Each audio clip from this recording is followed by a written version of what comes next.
Good morning to all. നമ്മൾ ഇന്ന് ഈ വീഡിയോയിൽ ഡിസ്കസ് ചെയ്യുന്നത് +1 ഫിസിക്സ് ടെക്സ്റ്റ് ബുക്കിലെ തെർമോഡൈനാമിക്സ് എന്ന ചാപ്റ്ററിലെ ചില ടോപ്പിക്സ് ആണ്. നമ്മൾ ഓൾറെഡി ഇതിന് മുന്നിലുള്ള വീഡിയോസിൽ ഐസോതെർമൽ പ്രോസസ്സ് എന്താണെന്നും അഡയബാറ്റിക് പ്രോസസ്സ് എന്താണെന്നും നോക്കിയിരുന്നു. അതുപോലെയുള്ള മറ്റൊരു ടേമാണ് ഐസോബാറിക് പ്രോസസ്സ്.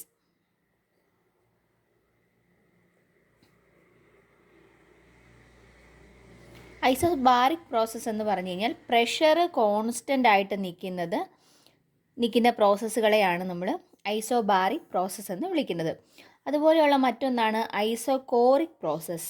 ഐസോകോറിക് പ്രോസസ്സ് എന്ന് പറഞ്ഞാൽ വോളിയം കോൺസ്റ്റൻ്റ് ആയിട്ട് നിൽക്കുന്ന പ്രോസസ്സുകളെ ഐസോകോറിക് പ്രോസസ്സ് എന്ന് പറയാനായിട്ട് സാധിക്കും.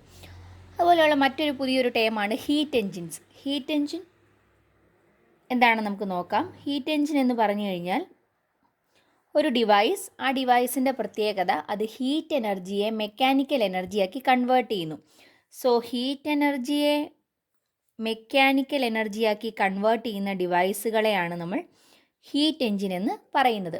ആ ഹീറ്റ് എൻജിൻ്റെ മെയിൻ പാർട്സ് എന്തൊക്കെയാണ്, അതിൻ്റെ വർക്കിംഗ് എന്തൊക്കെയാണെന്നാണ് ഇനി നമുക്ക് നോക്കേണ്ടത്. മെയിൻ പാർട്സ്, ഒന്നാമത്തെ സോഴ്സിൻ്റെ പ്രത്യേകത ഇൻഫിനിറ്റ് ഹീറ്റ് കപ്പാസിറ്റി ആയിരിക്കും, അതുപോലെ തന്നെ ഹൈ ടെമ്പറേച്ചർ ആയിരിക്കും. രണ്ടാമത്തെ പാർട്ട് എന്ന് പറയുന്നത് സിങ്ക് ആണ്. അതിനും ഇൻഫിനിറ്റ് ഹീറ്റ് കപ്പാസിറ്റി ആയിരിക്കും, പക്ഷേ ലോ ടെമ്പറേച്ചർ ആയിരിക്കും. പിന്നീടുള്ളത് മൂന്നാമത്തെ വർക്കിംഗ് സബ്സ്റ്റൻസ്, അത് ഏതെങ്കിലും ടൈപ്പ് ഗ്യാസോ അല്ലെങ്കിൽ ഗ്യാസിൻ്റെ മിക്സ്ചേഴ്സോ ഒക്കെ ആയിരിക്കും. നമുക്ക് ഈ ഫിഗറിലേക്ക് നോക്കാം.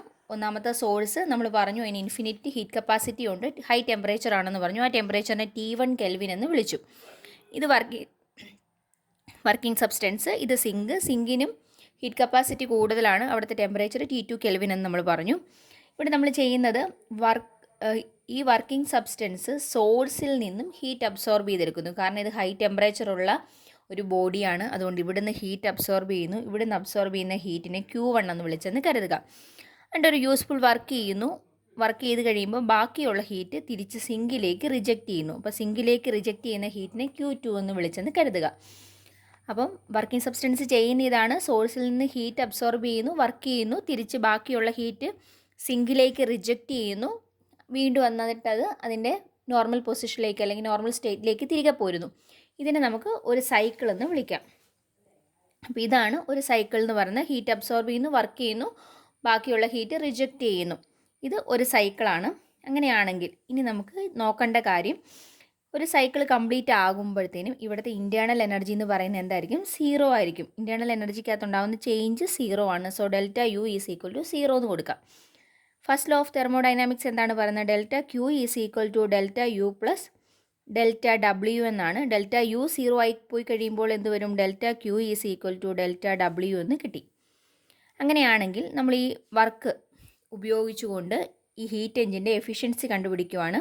എഫിഷ്യൻസി ഡിനോട്ട് ചെയ്യുന്ന ലെറ്റർ ഈറ്റ ആണ്. So efficiency eta is equal to ചെയ്യുന്ന വർക്ക് ΔW ഡിവൈഡഡ് ബൈ എന്തുമാത്രം എനർജി അബ്സോർബ് ചെയ്തുകൊണ്ടാണോ അത് വർക്ക് ചെയ്തിരിക്കുന്നത് ഡിവൈഡ് ബൈ Q1. അബ്സോർബ് ചെയ്തിരിക്കുന്ന എനർജി എത്രയായിരുന്നു? Q1 ആയിരുന്നു. സോ ΔW ബൈ Q1 ആണ് എഫിഷ്യൻസിക്കുള്ള equation. Work divided by amount of heat taken from the source is equal to ΔWൻ്റെ സ്ഥാനത്ത് എന്ത് കൊടുക്കാം? ΔW എന്ന് പറയുന്നത് എന്തായിരിക്കും? ΔQ ആണെന്ന് നമ്മൾ പറഞ്ഞു. ΔQ എന്ന് പറയുന്നത് എന്താണ്? Q1 minus Q2 ആയിരിക്കില്ലേ? അതായത് ഒരു 10 ജൂൾ എനർജി ഇവിടുന്ന് അബ്സോർബ് ചെയ്തു, മിച്ചം ഒരു 2 ജൂൾ എനർജി റിജക്റ്റ് ചെയ്താൽ 8 ജൂൾ എനർജിയാണ് വർക്കായിട്ട് മാറിയിരിക്കുന്നത്. അതായത് 10 മൈനസ് 2 ചെയ്യുമ്പോഴാണ് 8 കിട്ടുന്നത്. സോ വർക്ക് എന്ന് പറയുന്നത് എന്തായിരിക്കും? Q1 മൈനസ് Q2 ആയിരിക്കും. അത് നമ്മൾ ഇതിലേക്ക് സബ്സ്റ്റിറ്റ്യൂട്ട് ചെയ്യുന്നു. അപ്പോൾ എന്ത് വരും? Q1 minus Q2 divided by Q1 തന്നെ കിട്ടി, is equal to 1 minus Q2 by Q1. എഫിഷ്യൻസിക്കുള്ള ഇക്വേഷനാണ് eta is equal to 1 minus Q2 by Q1 എന്ന് കിട്ടിയിരിക്കുന്നത്.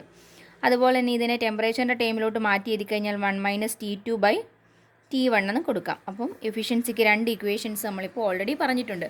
ഇനി 100% എഫിഷ്യൻസി എന്ന് പറയുന്നത് പോസിബിൾ ആകുമോ?